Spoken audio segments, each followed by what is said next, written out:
All right, so now that we have all that behind us, let's get editing our image. In order to do that, we need to make sure that we're in the Edit panel. And over here, we can see the word Edit.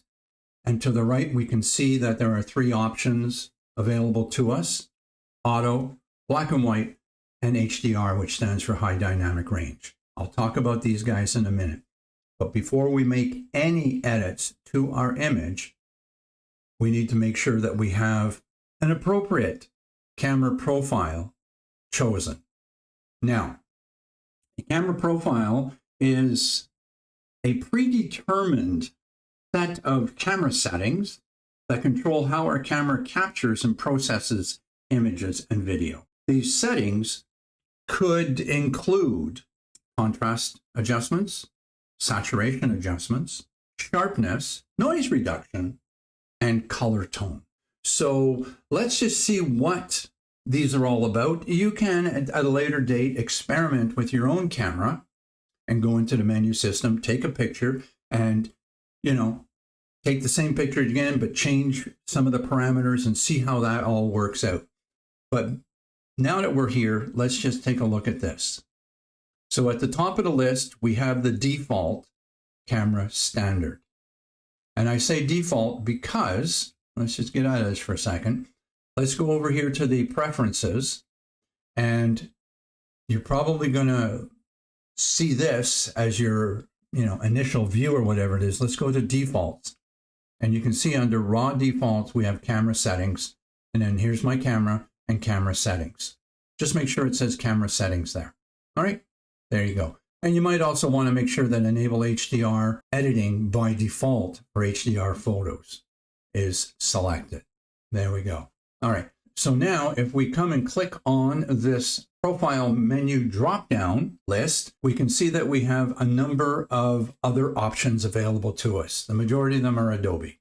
Actually, they're all Adobe. So we have Adaptive Color, which is taking advantage of AI, and it takes a little time for the Adaptive Color profile to, update itself in your system. And you will see some changes in the shadow areas, possibly the highlights and all that kind of stuff. And this is what the computer or the software thinks is the right choice. Sometimes it is, sometimes it isn't. We also have an adaptive black and white option. It'll do the same thing. Then we have Adobe Color, Adobe Landscape. Landscape, in any camera, you choose this in your menu system, you're going to have increased contrast and you're going to have increased saturation. When we have our portrait option chosen, then things are going to be not as contrasty, not as vibrant, if you will, and it's going to be kinder to reds. You have Adobe Standard, which is probably similar to Camera Standard. We can check that out in a second.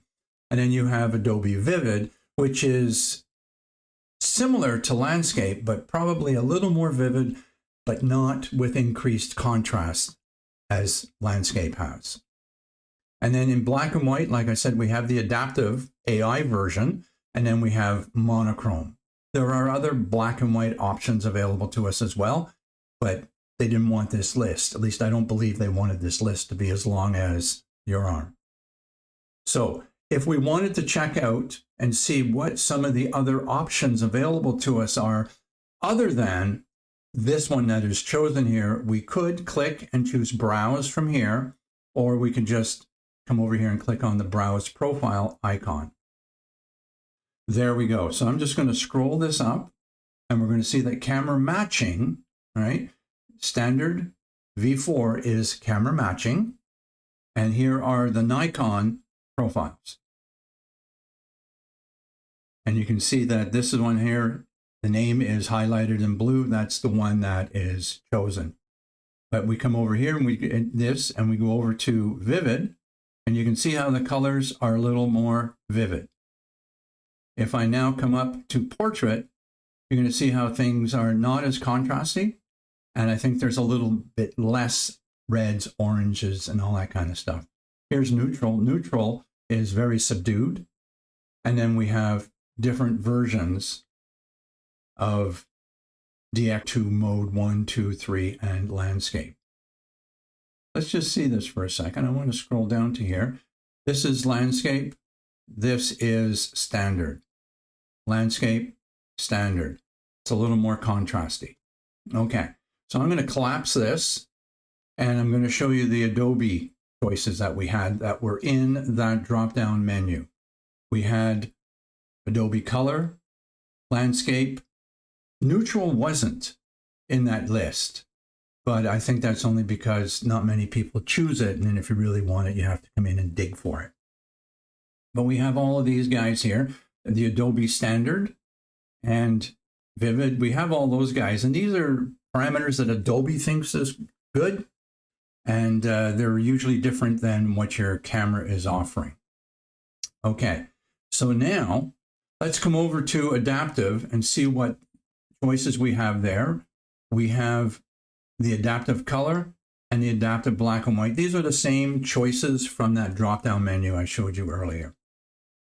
Then we have something down here which is Artistic, and you can see that these guys are a little bit non-conventional. That's why they're called Artistic. If we come in here and take a look at the black and white versions or options, you can see that we have so many in there. It's not funny. And you got like black and white 1, 2, 3, 4, 5, 6, 7, 8, 9, 10, 11, 12. And then you have these guys. This is black and white, blue filter, green filter, orange filter, yellow filter, red filter. These are trying to emulate what we used to use when we're shooting black and white film and wanted to enhance or reduce certain things in our image. I'll talk more about the differences in the black and white options a little bit later on. Then we have modern, and then we have vintage, which would be stuff that kind of resembles what color film did when I first started shooting back in 1970. Okay, so now the only other thing I haven't talked about at this point is favorites. And if I click on this, you can see that we have some favorites here. And these favorites are pretty much exactly what was in that drop-down list. Adaptive Color, Adaptive Black and White, Adobe Color, Monochrome, Landscape, Standard, and Vivid, and all those kind of things. But what if I wanted to have, say, my camera standard as a favorite? Well, notice that these guys have stars on them, and there's a star right here. So let's see, if I come down to camera matching and came down to my standard, and if I hover over there, put my cursor over the star, I get a little tooltip that pops up that says, click this to add to your favorites. So I can click on that, and then I can collapse that. And I can come back over to here, which will take me back to my edit panel. And then I can come over here and notice that my camera standard version 4 is now not at the top of the list, but it's at the bottom of the Adobe list of options. So I can come in here and choose color, and I can come back and say, no, I want what my camera thought I should have. So in a nutshell, that's choosing your right or the appropriate camera profile. So that's all I wanted to talk about with regards to profiles. Up next, we're going to be talking about the light panel.